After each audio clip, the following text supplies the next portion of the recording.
This is how I was able to afford all of this equipment here.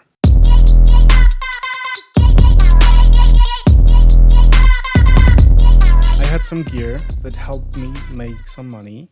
I used that money to buy better gear, and over the years I raised my prices because my quality overall got better through the gear, but first of all, of course, through experience and knowledge. And by that I could buy better and better gear.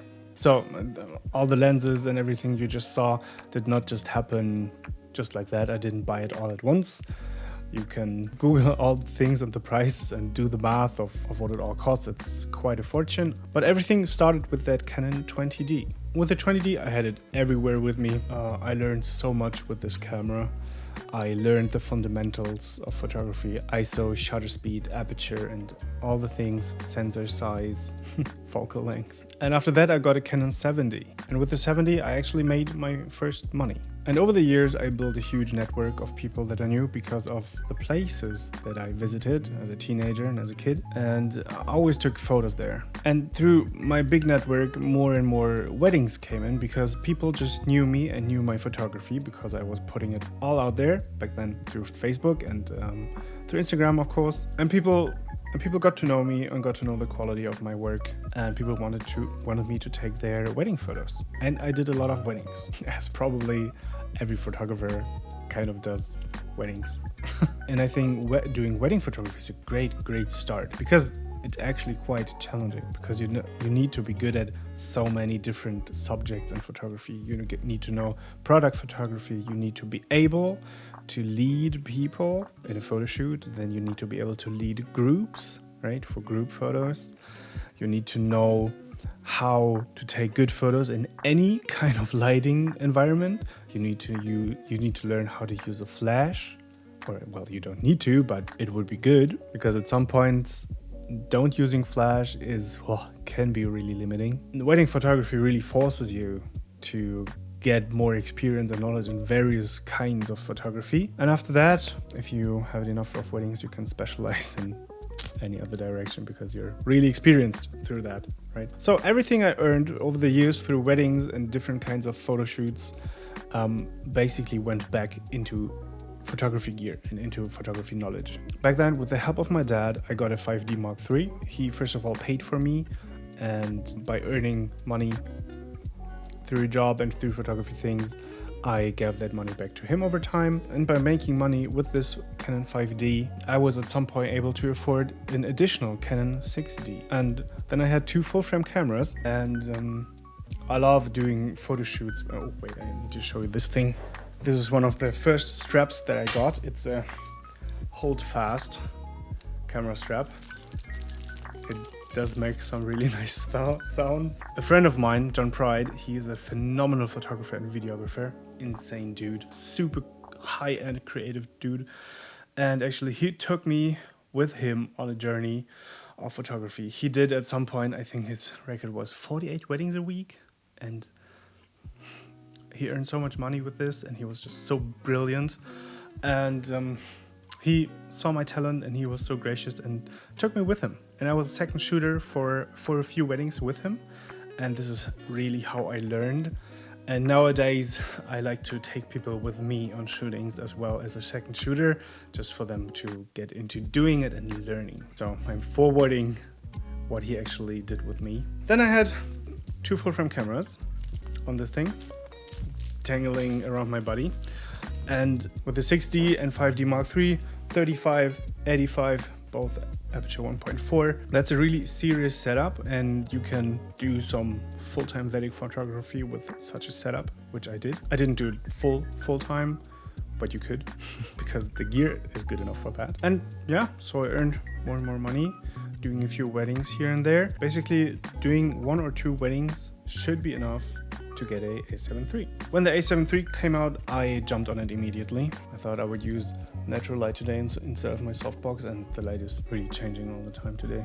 And then I got the A7 III and I replaced my Canon 6D. Since the A7 III back then was way better than the 5D Mark IV and all the other cameras, I had this A7 III for I think 3 or 4 years. A really reliable, very good camera. And since that camera was really brilliant in video, I mean, it recorded 6K video and compressed it to 4K. So the 4K footage of the A7 III was super brilliant. I could do video recaps of events and other video work, and that helped me to broaden my spectrum of what I could offer. So it helped me to do even more camera work. And then the Canon R6 and R5 came out, and I really love these cameras, and the R6 is still what I'm using today. This is what I'm filming right now. I have another Canon R6 lying back in the other room. How I could afford the R6 was that I sold the 5D Mark III and the 85 1.4, and I got the R6 in return. It was a really, really good deal from Fotohammer here in Germany. So I was giving them these two pieces of equipment, plus there was some Canon cash back. I paid, I think, 1,400 euros for a brand new Canon R6. And I didn't pay it all at once, I paid it through a time of maybe 6 months. And within these 6 months of payment period, I had a few jobs and earned, I think, twice the amount of money. Paying for the R6 wasn't a big deal, wasn't a deal at all. I didn't even notice the money leaving the bank account, right? Smart move, I think, in my opinion. Within all this time, I was always employed somewhere. I always had an employment. For the last 2.5 years, I'm employed in an agency where I do also photo and video work, which is, since I'm doing it every day, my craft improves more and more.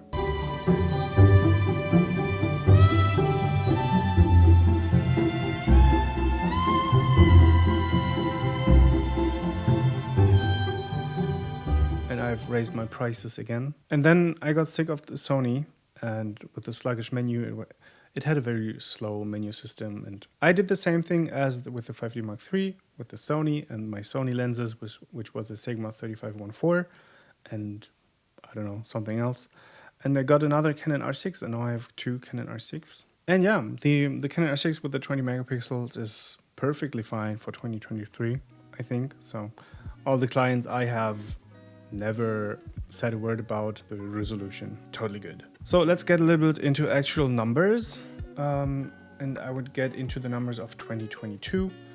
All the things that I earned last year, which was one wedding, which was 3 to 4 hours, I think. It was $2,000 in total. Then there was a youth conference that I got booked to. I filmed the teaser for that. This was like 700 euros. Then I had another wedding of 4 hours, and I take 350 euros per hour. Then the event that I cut a trailer for, I also shot the event and made a recap video of the event, which was 5 to 6 hours on that day of shooting, and additional travel costs for gasoline and stuff. And that was over 2,000 euros. Then I was booked for a concert, and that concert was roughly 1.5 hours, so almost 500 euros. Spontaneously, I did another band after that, because the other band knew me as well, and I was booked by the other band spontaneously, which was another 600 euros. Then I had another wedding, which was 5.5 hours, almost 2,000 euros. Then I was a coach in a social media boot camp, and this also had some money to it. And that's how money just piled up. And all the things I earn come on a separate bank account than my money that I get from my employment. And all the money I earn through photography stays in photography most of the time. Sometimes when I got into my own flat, I used the money that I earned in photography also for buying furniture. But nowadays, all the money that I get from photography stays in that photography business, and I only buy photography related things most of the time. Yeah. And then at some point, I always dreamed about getting a Leica camera. And I was dreaming about it with a friend of mine, with Julian, very good dude. And funnily, half a year later, both of us had a Leica. That was really funny. He got one first, and then I thought, oh, I really want a Leica. It's just, I love the aesthetic and love how it feels in the hand and shooting with it and everything. It's just a tool that I want to use, that I want to have with me and want to take photos with, right? And after getting the Leica, like 4 days later, I already had a wedding, and I used it on that wedding. And these are the photos that I took with the Leica on that wedding. And gear-wise, now I'm at a point where I'm pretty much saturated. It's now I can just go and use it and take photos. And I still look everywhere. I just love looking at gear, right? And I also have gear acquiring syndrome. For example, the 15 to 35 that I just got a few months ago. Did I really need it? Probably not, because I do have a 17 to 35 from Tamron, which is a great lens. It's super sharp. It's optically, it's amazing. But it's a piece of gear that I did not really enjoy using. And talking about gear that you actually want to use and that actually makes you want to go out and take photos, then you could click this video right here. Because in this video, I'm talking about why the tool is more important than its gadgets. And this might be a little bit controversial because you could just use the gear that you have and get the maximum out of it. And yes, I'm absolutely for that, but I also have another opinion on that. Here's my opinion on why the tool is more important than its gadgets. Also, I'm organizing my whole business, my whole photography business, and my content. And the content planning for my both channels is done in Notion.